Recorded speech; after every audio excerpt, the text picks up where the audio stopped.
આજની પ્રેસનો મહત્વ અને અતિ ગંભીર મુદ્દા તરફ પ્રેસના મિત્રોનું ધ્યાન દોરું છું અને આપના માધ્યમ દ્વારા સરકારશ્રી સુધી આ વાત પહોંચે એટલા માટે આજે આ પ્રેસ વાર્તાનું આયોજન કર્યું છે અને તેમાં ખાસ કરીને સમગ્ર ગુજરાતમાં પ્રથમ વખત જે ઘટના બની છે અહેમદપુર માંડવી ખાતે એસીબી દ્વારા રેડ પાડવામાં આવી તોડકાંડ મુદ્દે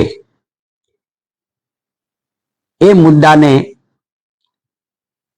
મુખ્ય આજની પ્રેસ વાર્તાનો મુખ્ય મુદ્દો છે.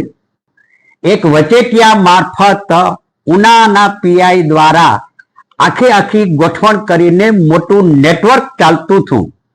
એ નેટવર્કનો પર્દાફાશ એસીબીએ કર્યો ત્યારે સ્વાભાવિક રીતે સવાલો થાય કે ગીર સોમનાથ જિલ્લાની એસઓજી શું કરતી હતી, ગીર સોમનાથ જિલ્લાની એલસીબી શું કરતી હતી, ગીર સોમનાથ જિલ્લાની પોલીસ શું કરતી હતી કે જેથી કરીને એસીબીએ રેડ પાડવાની ફરજ પડી.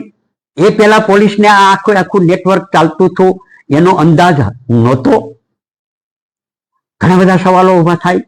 આજથી માણસોના પીઠબળ વિના આ પ્રકારની પ્રવૃત્તિ ક્યારેય પણ શક્ય બનતી નથી અને ત્યારે પીઠબળ હોય ત્યારે થાય. ત્યારે હું તો આજના આપના પ્રેસના મિત્રોના માધ્યમ દ્વારા હું માંગણી કરું છું સરકાર પાસે ત્યાં એન.કે. ગૌસ્વામીને ઉના પીઆઈ તરીકે મૂકવા માટે પ્રથમ કોણે ભલામણ કરી? એસપીની અનિચ્છા હતી છતાં મૂકવા માટે કોણે દબાણ કર્યું, કોણે પ્રેશર કર્યું? અને એ મૂક્યા પછી આ પ્રકારની પ્રવૃત્તિઓ ચાલતી હતી ઉનામાં એ જગ જાહેર હતું. કોંગ્રેસને માની લો કે વિપક્ષ તરીકે રજૂઆત કરતા હતા તો સત્તા પક્ષના લોકો પણ જાણતા હતા. સત્તા પક્ષના લોકોને ખબર નહોતી એવું પણ નહોતું. સત્તા પક્ષના લોકોને ત્યાં સ્થાનિક લોકોને પણ મુશ્કેલીઓ હતી છતાં પણ એ રજૂઆત કરી શકતા નહોતા. તો એ તપાસ કરે અને એ એન.કે. ગૌસ્વામીની ત્યાં વતી છે કોની ભલામણો થઈ છે, એ તોડકાંડ થયા છે તો કોની ભાગીદારી છે? આ આખું કાળા ધંધાનું જે નેટવર્ક ચાલે છે એના મુખ્ય સૂત્રધારો કોણ છે? વલ્લી મટકા કોણ ચલાવે છે? દારૂના અડ્ડાઓ કોણ ચલાવે છે?